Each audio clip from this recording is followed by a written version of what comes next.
Hi guys! Assalamualaikum! Welcome to my channel, Isabel Cooking.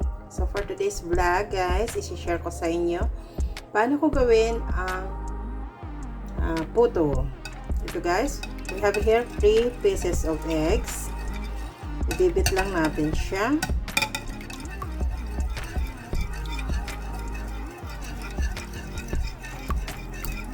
Okay.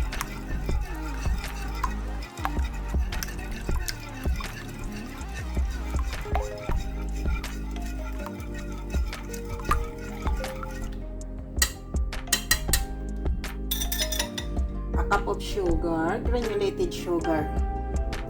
Ito guys.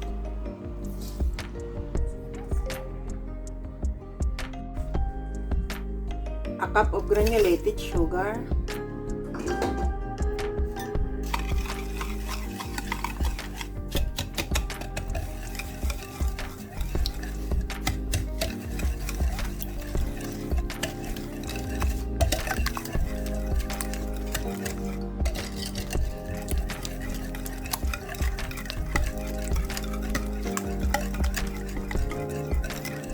I-mix natin, i-whisk natin guys hanggang sa matunaw yung ating sugar. Wala na yung bakas ng grayness ng sugar dito sa ating eggs.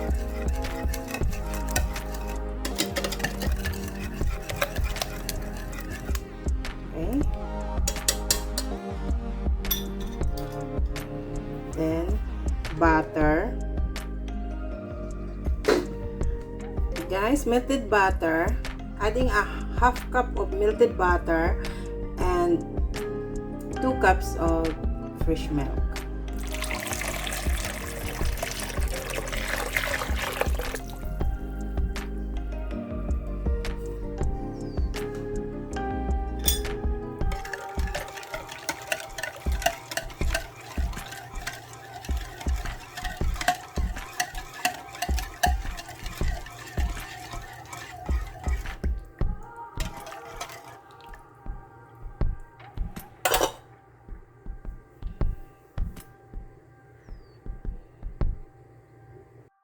A 1/4 teaspoon of salt,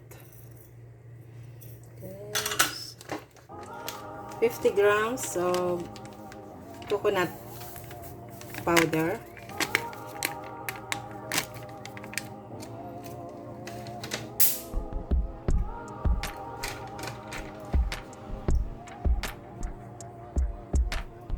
a teaspoon of pandan essence or color, green color,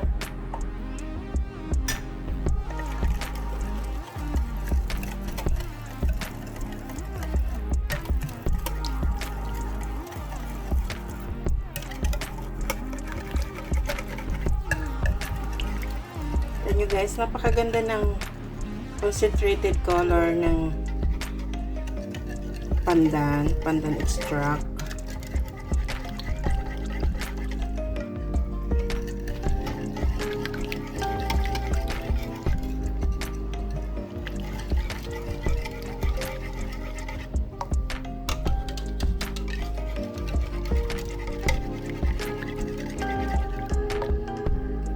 Then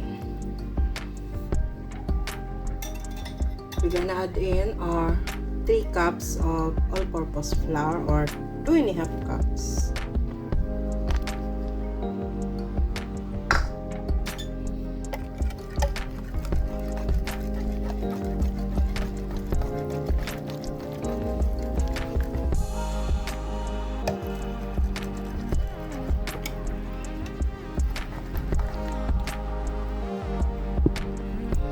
So, I'm gonna add in 2 tablespoons of baking powder.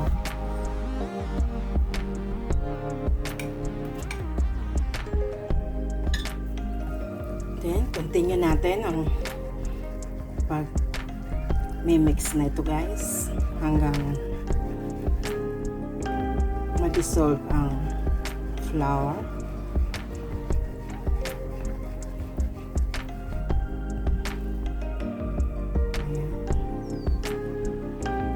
ubo-ubo kasi guys, kailangan na ito yung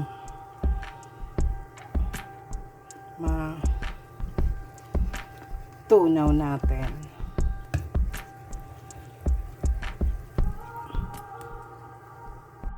So, yes guys, ito habang nga tayong nagmi-mix na ito, yung steamer naka-on na siya guys. Kumbaga, nagbo-boil na siya. Kaya mas maganda guys kapag pinapakuluan muna yung tubig sa loob ng steamer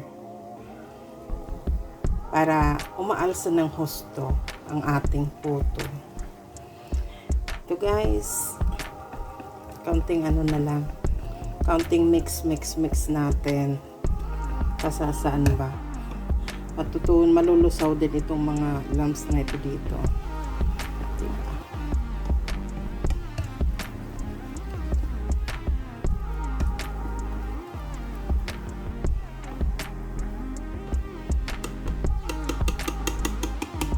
Pag gumagawa ko guys ng puto, gusto ko medyo malalaki kasi tamad ako eh. Yung tinatamad na basa. Kasi sa inyo din kung gusto niyo yung maliliit na size. Kaya lang, syempre pagkakainin lang naman sa bahay. Yung medyo malalaki na para menos ano tayo. Menos ng ating pagod. Kasi maghuhugas pa tayo ng maraming mold. So ito na lang. Isahan na lang, diba? Ganun lang yun. Depende yan, guys. Yung pambenta, diba, maliliit yun. Lalo na ngayon, malapit ng holiday sa atin. Marami guys na yung parang, diba, pag nagsisimbang gabi, maraming mga kakanin na binebenta. Nakakatakam, diba? Ito pwede natin gawin eh.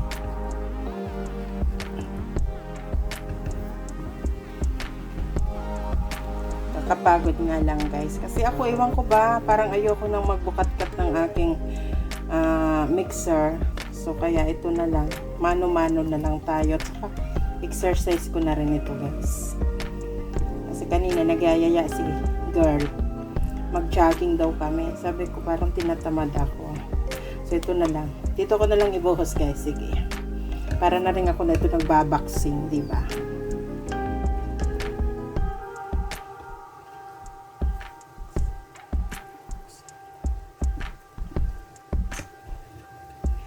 Oh my gosh.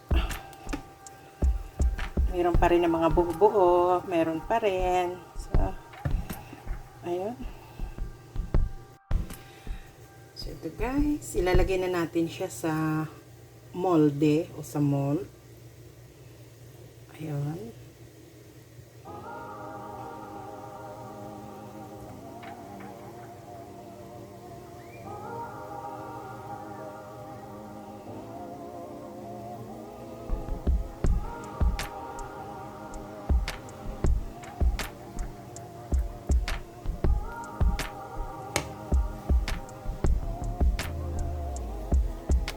Ito guys, parang halos ganyan lang siya.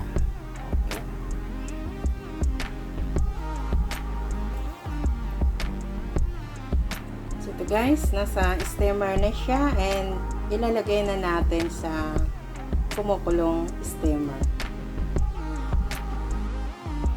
So ayan guys, steam lang natin ng about 20 minutes. So guys, ito na yung ating finished product, ang ating puto or puto pandan, pandan puto. So yun guys, ang lalaki nila oh, diba? So ganun nga guys, liitan nyo na lang kasi sa akin naman tamad na guys eh. Pag ano lang naman eh, nagki-craving lang talaga ako.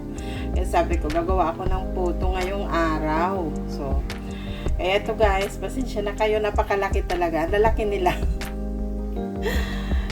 So, kung gagawa kayo, litan nyo na lang guys. Pero yung measurement, ilalagay ko dito guys. Lahat-lahat.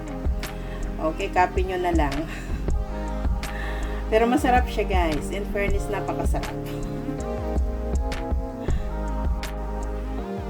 So, ito nga guys.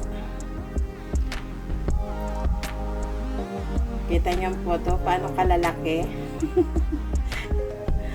So, ayun. Okay na to guys. So, thanks for watching guys. And please don't forget subscription and like are big help to me. So, okay guys. Bye-bye na. See you on my next vlog. Yun lang.